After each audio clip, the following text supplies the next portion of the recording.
Hello, everyone, and welcome to Chapter 22, the last chapter this semester. This may be your last lecture. It may be your last lecture with me. Who knows? You may have more lectures coming up.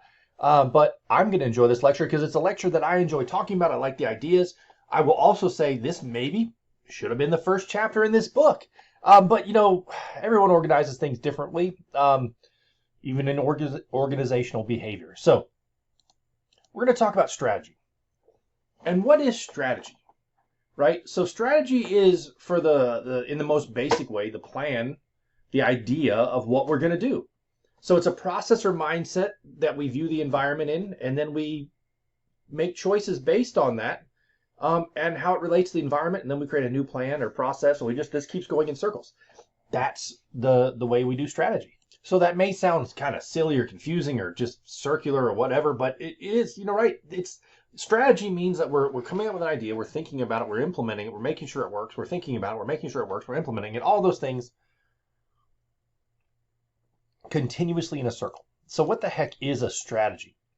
It provides the means to accomplish the mission, vision, and objectives for your entire organization. And a defining element of strategy is the focus of the organization as a whole rather than individual parts, right? So strategy is usually the bigger picture. It's not, let's see here, at Barton College, does the president need to know everything that goes on? Like every tiny little detail. Do they need to know how books are purchased in the bookstore? No. Do they need to know that books are being purchased? Yeah.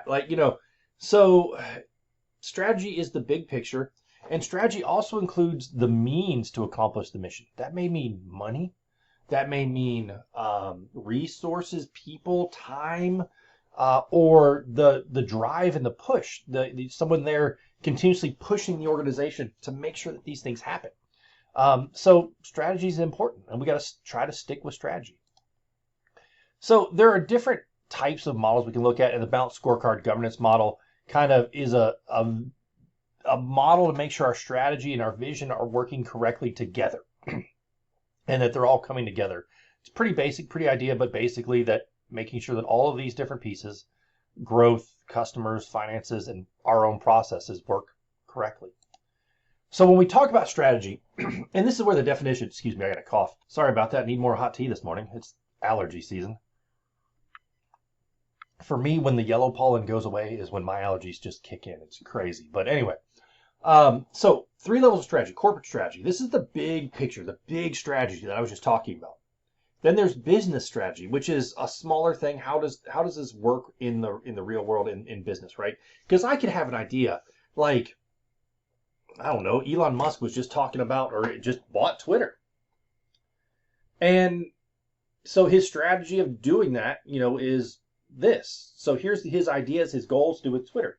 Then he has to realize, okay, this is a business. We got to make money with it. So what's our business strategy? How do we incorporate making money and making this a good business into the overall strategy?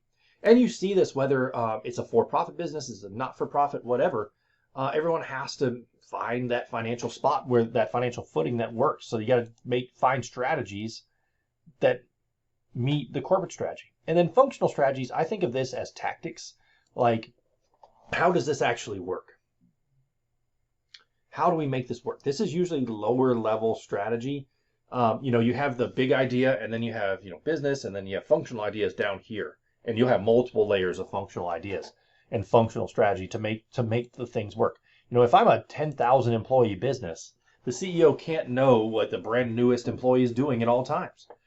So we got to have functional strategies for each of those areas and departments to make sure that they are working, they're doing what they're supposed to, that they have the resources they need, that they're accomplishing the mission, and they're moving up to make things happen in the overall strategy. So I hate this slide because the stages of strategic planning. Well, we got to assess what's going on. We got to develop a strategy. We got to implement the strategy. Then we got to evaluate it. But this should be circular. This should always be circular, right?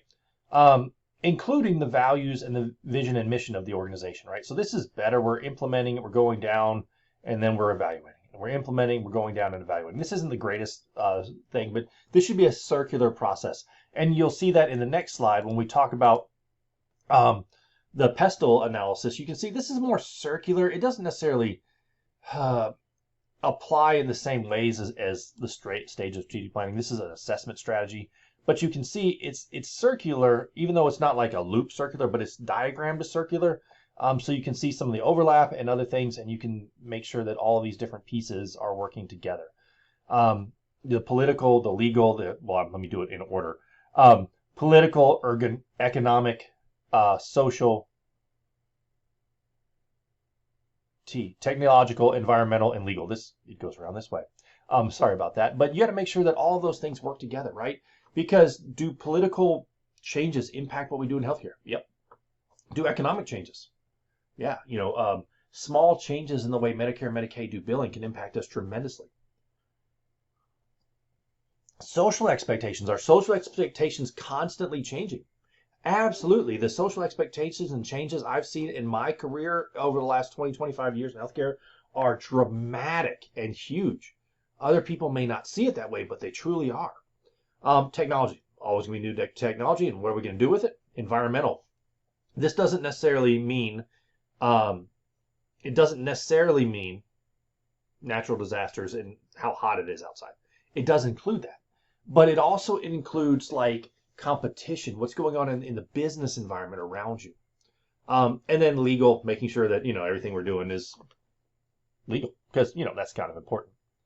All right, so we talked about strategic plan development, how do we implement it, all that stuff. It's pretty straightforward. So you should always match your strategy and structure, right? So you should make sure that there's all these different pieces in place. And I'm going to have you write about this. So I'm not going to go into it too much, but you got to make sure that your strategy and structure align. If you have a structure in place that doesn't allow your strategy to happen, that's your fault. All right. And then what I want to talk about, though, is culture and strategy, because this is one of those things that's interesting and often difficult to manage. A lot of companies develop a culture, sometimes unintentionally based on the personalities of the people that are there. Sometimes very intentionally, and it should be very deliberate based on your mission, vision, values, all those things. But sometimes it gets sidetracked, and then it's hard to change a culture. But what is a culture? It's the company's existing strengths, weaknesses, how it operates, how people interact with each other. And there are places where I have loved the company culture, places where I've hated the company culture. Does that mean the business is bad in any way? Not if it's functioning. Maybe I just didn't fit that culture. I think most of you know me, know that I can be a difficult personality and I can be difficult to work with, especially in the roles I've taken on. And that's my intent. So sometimes the culture doesn't fit me. That's okay. And I'll say one culture that I struggle with, right? I am a business person through and through. I grew up in industry. I've always struggled in education, in higher education. Everywhere I've ever taught, I'm different. You guys may not realize it in the classroom. Maybe you do. I don't know. But I think it's important. What I think is important sometimes is different than what traditional academia thinks is important, and we fight about it. We go back and forth. Does that make education or higher ed bad? No, it means they have a different culture than me. Maybe they're right, maybe I'm right, maybe we need to come meet in the middle somewhere. Who knows? So culture and strategy are important to make sure that you get them to align. And sometimes it's important to bring in people to challenge that culture. Absolutely. Even if you think the culture is amazing, it can be better, maybe. But we should challenge it. We should think about it. We should see what's the next step. All right, so that's all I'm going to talk about. It's been fun. Maybe I'll see you around. Maybe I'll have you in another class. I'm only teaching one class in healthcare admin in the fall.